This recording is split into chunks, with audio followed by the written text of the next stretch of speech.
ಅವ್ರ ಬಗ್ಗೆ ಹೇಳೋದಾದ್ರೆ, ಅವ್ರು ಆಟ ಆಡೋಂಥ ರೀತಿ ಹೇಳೋದಾದ್ರೆ, ಅವರು ಮನೆಗೆ ಬಂದಾಗ ಹೇಗಿದ್ರು ಅಂದ್ರೆ, ನೀವು ನಿಮ್ಮ ಜರ್ನಿ ಸ್ಟಾರ್ಟ್ ಆದ್ಮೇಲೆ ನಾನು ಹೇಳ್ತಿರೋದು, ಅವರಲ್ಲಿ ಏನಾದ್ರು ಬದಲಾವಣೆ ನಿಮಗೆ ಕಾಣಿಸ್ತಾ?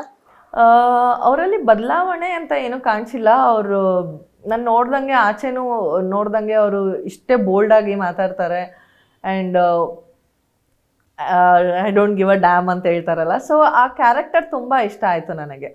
ಸೊ ಯೂಶ್ವಲಾಗಿ ಯಾರೂ ಆ ಥರ ಇರಲ್ಲ, ಬಟ್ ಮುಖದ ಮೇಲೆ ಹೇಳುವಂಥ ಕ್ಯಾರೆಕ್ಟರ್ ಅವ್ರದ್ದು. ಸೊ ನಂಗೆ ತುಂಬ ಇಷ್ಟ ಆಯಿತು ಅವ್ರ ಕ್ಯಾರೆಕ್ಟರು.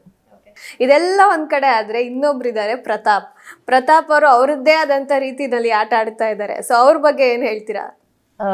ಎಲ್ಲರೂ ಹೇಳ್ತಾರೆ ಇಂಟೆಲಿಜೆಂಟ್, ಸ್ಮಾರ್ಟ್ ಅಂತ, ಬಟ್ ಟಾಸ್ಕ್ ವಿಷಯ ಅಂತ ಬಂದಾಗ ಐ ಡೋಂಟ್ ಥಿಂಕ್ ಅವ್ರು ಸ್ಟ್ರಾಟಜಿ ಮಾಡೋದ್ರಲ್ಲಿ ಇದ್ದಾರೆ ಎತ್ತಿದ ಕೈ ಅಂತ ಅನ್ಸಲ್ಲ ನನಗೆ.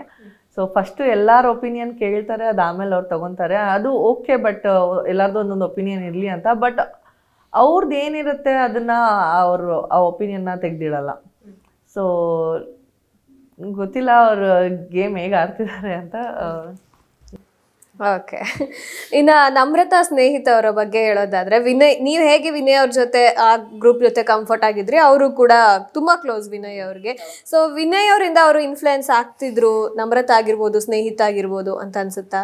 ಖಂಡಿತ ಇಲ್ಲ. ಬಿಕಾಸ್ ನಾನು ಹೋಗಿರೋ ಟೈಮಿಂದ ನಾನು ನೋಡ್ತಿರೋ ಹಂಗೆ ಯಾರು ವಿನಯ್ ಫಸ್ಟ್ ಆಫ್ ಆಲ್ ಯಾರಿಗೂ ಈ ಥರ ಮಾಡಿ, ಆ ಥರ ಮಾಡಿ, ಹಿಂಗೆ ಮಾಡಿ, ಹಂಗೆ ಮಾಡಿ ಅಂತ ಯಾರಿಗೂ ಹೇಳಿಲ್ಲ. ಆ್ಯಂಡ್ ಫಸ್ಟ್ ಆಫ್ ಆಲ್ ಇನ್ನೊಬ್ರ ಬಗ್ಗೆ ಮಾತು ಆಡಲ್ಲ.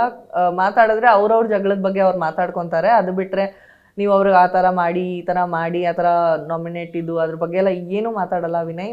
ಬಟ್ ನಾವು ಈ ಥರ ಅದೇ ಅವ್ರ ಜಗಳದೆಲ್ಲ ಮಾತಾಡ್ತಿರ್ಬೇಕಾದ್ರೆ ಯಾರಾದರೂ ಒಬ್ರು ಪಾಸ್ ಆಗಿರ್ತಾರೆ, ಚಿಕ್ಕ ಟಾಪಿಕ್ನ ಕೇಳಿಸ್ಕೊಂಡು ಅದು ಎಲ್ಲ ಕಡೆ ಸ್ಪ್ರೆಡ್ ಆಗಿಬಿಟ್ಟಿರುತ್ತೆ. ಓ ಇವರು ನಮ್ಮ ಬಗ್ಗೆನೇ ಮಾತಾಡೋದು, ನಮ್ಮ ಬಗ್ಗೆನೇ ಸ್ಟ್ರಾಟಜಿ ಮಾಡ್ತಿದ್ದಾರೆ ಆ ಥರ ಅಂತ, ಅದು ಮಿಸ್ಅಂಡರ್ಸ್ಟ್ಯಾಂಡಿಂಗ್ ಆಗಿ ಹೋಗಿರುತ್ತೆ ಅದು.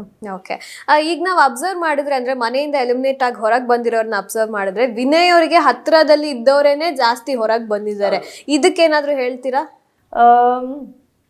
ಇಲ್ಲ, ಆ್ಯಕ್ಚುಲಿ ಸ್ನೇಹಿತವರು ತುಂಬ ಚೆನ್ನಾಗಿ ಆಡಿದ್ದಾರೆ. ಅವ್ರು ತುಂಬ ಚೆನ್ನಾಗಿ ಆಡ್ಕೊಂಡೇ ಬಂದಿದ್ದಾರೆ. ಬಟ್ ಆ ಕ್ಯಾಪ್ಟನ್ಸಿ ಟಾಸ್ಕಲ್ಲಿ ಸ್ವಲ್ಪ ಎಡವಿದ್ರು ಅಂತ ಅನಿಸ್ತು. ಸ್ವಲ್ಪ ಬಯಾಸ್ಡ್ ಆಗಿದ್ರು, ನಿಜ ಒಪ್ಕೊತೀನಿ. ಅವ್ರ ಫ್ರೆಂಡ್ಸ್ ಅವ್ರು ಗೆಲ್ಲಿ ಅಂತ ಸ್ವಲ್ಪ ಎಲ್ಲ ಈ ಕಡೆ ತಗೊಂಡ್ರು, ಎಲ್ಲ ಮಾಡಿಕೊಂಡ್ರು. ಬಟ್ ಅದು ಬಿಟ್ಟರೆ ನಮ್ಮ ಕಡೆಯಿಂದ ನಾವು ಎಲ್ಲ ಟಾಸ್ಕು ಕರೆಕ್ಟಾಗೇ ಮಾಡಿದ್ದೀವಿ, ಚೆನ್ನಾಗೇ ಮಾಡಿದ್ದೀವಿ. ಆಚೆ ಹೋಗ್ತಿರೋದು ಅಂತ ರೀಸನ್ ಅಂತ ಬಂದರೆ ಗೊತ್ತಿಲ್ಲ, ನಾನು ಇವಾಗ ಯೋಚನೆ ಮಾಡ್ತಾ ಇದ್ದೀನಿ. ಹೌದು ನಿಜ, ಅವ್ರ ಟೀಮ್ ಅವರೆಲ್ಲ ಆಚೆ ಬರ್ತಾ ಇದ್ದೀವಿ. ಬಟ್ ಐಡಿಯಾ ಇಲ್ಲ ನನಗೆ ಯಾಕೆ ಅಂತ. ಇನ್ನು ಬಿಗ್ ಬಾಸ್ ಮನೆ ಅಂದ ತಕ್ಷಣ ನಮಗೆ ನೆನಪಾಗೋದು, ಟ್ರೋಫಿನ ಹೊರತುಪಡಿಸಿ ಕ್ಯಾಪ್ಟನ್ಸಿ, ಕಳಪೆ, ಉತ್ತಮ, ಕಿಚ್ಚನ ಚಪ್ಪಾಳೆ. ಸೊ ಇದರಲ್ಲಿ ಒಂದಷ್ಟು ನಿಮಗೆ ಸಿಕ್ಕಿದೆ, ಒಂದಷ್ಟು ಸಿಕ್ಕಿಲ್ಲ. ಇದ್ರ ಬಗ್ಗೆ ಏನು ಹೇಳ್ತೀರಾ? ಸೊ ಅದೇ, ನಾನು ಹೋಗಿ ಫಸ್ಟ್ ವೀಕು ಏನು ಇರಲಿಲ್ಲ, ನನಗೆ ಏನು ಸಿಕ್ಕಿರಲಿಲ್ಲ. ಬಟ್ ಸೆಕೆಂಡ್ ವೀಕ್ ಪ್ರೂವ್ ಮಾಡ್ಕೋಬೇಕು ಅಂತ ಬಂದಾಗ, ಬಿಕಾಸ್ ನಾನು ನಾಮಿನೇಷನಲ್ಲಿದ್ದೆ, ನನಗೆ ಪ್ರೂವ್ ಮಾಡ್ಕೊಳ್ಳೇಬೇಕಾಗಿತ್ತು. ಸೊ ಆ ಟೈಮಲ್ಲಿ ನನಗೆ ಉತ್ತಮ ಸಿಕ್ತು ಆ ನೀರು ಟಾಸ್ಕಲ್ಲಿ. ಆ್ಯಂಡ್ ಥರ್ಡ್ ವೀಕ್ ಅದೇ ಕಳಪೆ ಸಿಕ್ತು ನನಗೆ, ಬಿಕಾಸ್ ಎಂಟರ್ಟೈನ್ಮೆಂಟ್ ಟಾಸ್ಕ್ ಸ್ವಲ್ಪ ಚೆನ್ನಾಗಿ ಮಾಡಿರಲಿಲ್ಲ ನಾನು. ಬಟ್ ಅದೇ, ನನ್ನಂತ ಎಂಜಾಯ್ ಮಾಡ್ಕೊಂಡು ಹೋಗಿರೋದು ಯಾರೂ ಇರಲಿಲ್ಲ ಅನಿಸುತ್ತೆ ಜೈಲಲ್ಲಿ.